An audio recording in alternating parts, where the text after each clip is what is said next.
Hello friends, आज हम करने वाले हैं क्लास 10th का चैप्टर 14, जिसके अंदर आज हम बात कर रहे हैं मीन के सेकंड मेथड की, जो कि आपका स्टेप बाय स्टेप मेथड।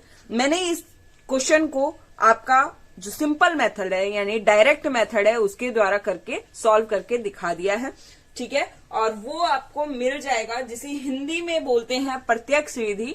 ऊपर पिन में आपको मैं दे दूंगी और नीचे डिस्क्रिप्शन में भी उस वीडियो का लिंक दे दूंगी। चलिए इसी क्वेश्चन को अब हम स्टेप बाय स्टेप मेथड से करते हैं। अगर आपको लग रहा है कि आपको अलग अलग मेथड से आना चाहिए तो इसीलिए मैं ये मेथड कर रही हूँ, वरना आप कोई कैसा भी क्वेश्चन होगा उसको डायरेक्ट यानी प्रत्यक्ष मेथड से सॉल्व कर सकते हैं। चलिए तो अब बात करते हैं स्टेप बाय स्टेप मेथड की। आपको पता है कि एक्सआई हमने निकाला था। एक्सआई कैसे निकाला था बेटा? इन सभी के बीच का जो डिफरेंस है, आपके जो डेली के दिए हुए हैं, जो वर्ग अंतराल हिंदी में कहा जाता है, और डेली पॉकेट अलाउंस जो दिए गए हैं, उनके बीच का अंतर होता है आपका एक्सआई, ठीक है। एक्सआई के बाद अगर आप स्टेप मेथड की बात करें तो आपका म्यू आई निकलता है, ठीक है। अब ये म्यू आई क्या चीज है और कैसे ये म्यू आई निकलेगा, ठीक है। म्यू आई निकलता है बेटा, आपको किसी के भी आगे कोई भी जीरो ले लेना है। आप चाहो तो यहां जीरो ले सकते हो, आप चाहो तो यहां जीरो ले सकते हो।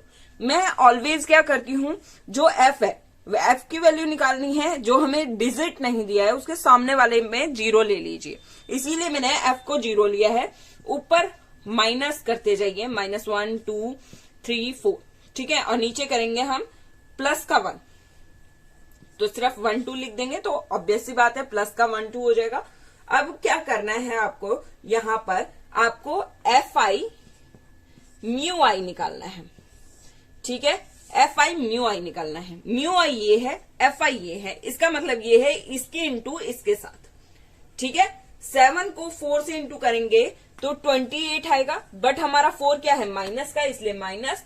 चलिए जल्दी जल्दी कर देते हैं। -18 आ जाएगा, -18 आ जाएगा और -13 आ जाएगा। आप देख पा रहे हैं यहाँ जीरो आएगा, क्योंकि जीरो को एफ से इंटू करेंगे तो जीरो, 1 को 5 से करेंगे 5 और 2 को 4 से करेंगे तो आपका 8 आ जाएगा। अब इनको जोड़ देते हैं और सिग्मा एफ आई म्यू आई निकाल देते हैं। तो म्यू आई कितना होगा आपका? इन सभी को प्लस करना है भाई। बहुत सारे बच्चों को ये भी कंफ्यूजन होता है। इनको प्लस करिए, जो भी यहाँ डिजिट आएगी उसमें से आप यहाँ पर 5 और 8 को माइनस कर देंगे, यानी 13 को माइनस कर देंगे आप लोग, ठीक है।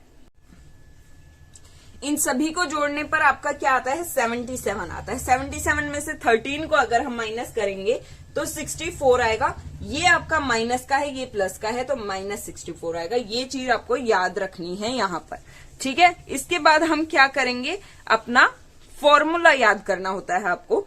फॉर्मूला क्या होता है, स्टेप वाले जो मेथड होते हैं उनका, मीन इज इक्वल टू ए, आप यहां पर प्लस में h/n लिख सकते हैं, ठीक है। और अगर आपको ऐसा नहीं करना है तो आप जो आपकी बुक में फॉर्मूला है वो भी कर सकते हैं। बुक में फॉर्मूला है आपका सिग्मा एफ आई म्यू आई बटे में n और फिर इनटू में h। ये आपका पूरा का पूरा फॉर्मूला है, ठीक है। अब आपको पता है कि आपका जो मीन है वो दिया हुआ है 18। अब बात करो कि मैम a क्या है, हमें तो a पता ही नहीं है। तो भाई ये जो जीरो लेते हो ना आप, ये जो जीरो लेते हो, इसके जस्ट सामने xi में जो भी है, जस्ट सामने xi में जो भी है वो आपका a होता है। ये आपका क्या है, a, ठीक है।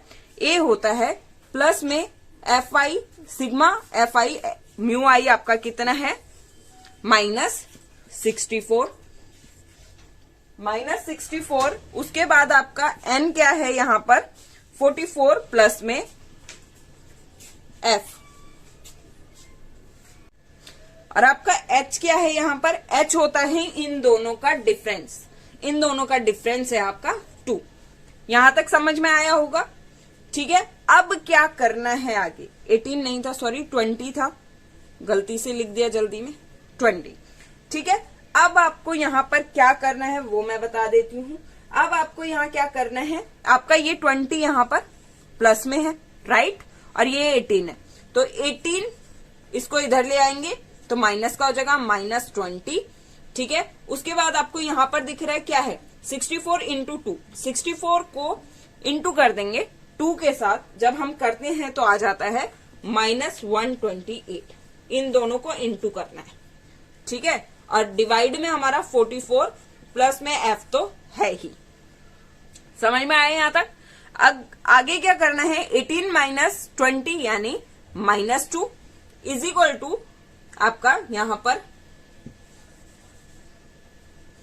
-2 is equal to 128 by 44 plus में f, माइनस से माइनस कैंसिल, ठीक है। यहां तक समझ में आया। अब क्या करना है, क्रॉस मल्टीप्लीकेशन करवानी है, इसको इधर में इंटू कर देना है और ये एज इट इज रहेगा। तो 44 को 2 से इस साइड लेके आना है, 2 ब्रैकेट में 44 प्लस में f इज इक्वल टू 128। यहां तक समझ में आया। अब आपको क्या करना है, इंटू कर देना है, तो 88 प्लस में 2f इज इक्वल टू 128, ठीक है। अब 88 को उस साइड लेके चले जाना है, ये प्लस का है इस साइड और उधर माइनस का हो जाएगा, तो 2f बच गया इधर इज इक्वल टू 128 माइनस 88। जब हम 128 में से यहां माइनस करेंगे कितने को, आपका 88 को, तो आपका कितना बचता है, यहां पर 40 बच जाता है, तो 2f इज इक्वल टू 40। यहां तक समझ में आया। अब आपको क्या करना है, ये f यहां पर इंटू में है 2 के साथ, तो इस 2 को उठाकर इधर ले आना है, तो क्या हो जाएगा आपका f is equal to 40 by 2, 2 1 जा 2, 2 जा तो 20, तो आपकी f की वैल्यू यहां पर आ गई 20। आई होप आपको समझ में आ गया होगा कि f की वैल्यू आ गई है आपकी 20। और मैंने यहाँ पर 2 मेथड आपको दिखाए हैं। पहला मेथड आपका था डायरेक्ट मेथड, डायरेक्ट मेथड को हिंदी में कहते हैं प्रत्यक्ष विधि, और दूसरा मैंने आपका स्टेप मेथड बताया है, ठीक है। तो आप ये किसी भी तरीके से निकाल सकते हैं। आई होप आपको अच्छा लगा होगा, आपको समझ में आएगा। So please do like, share and subscribe my channel. Have a great day, take care.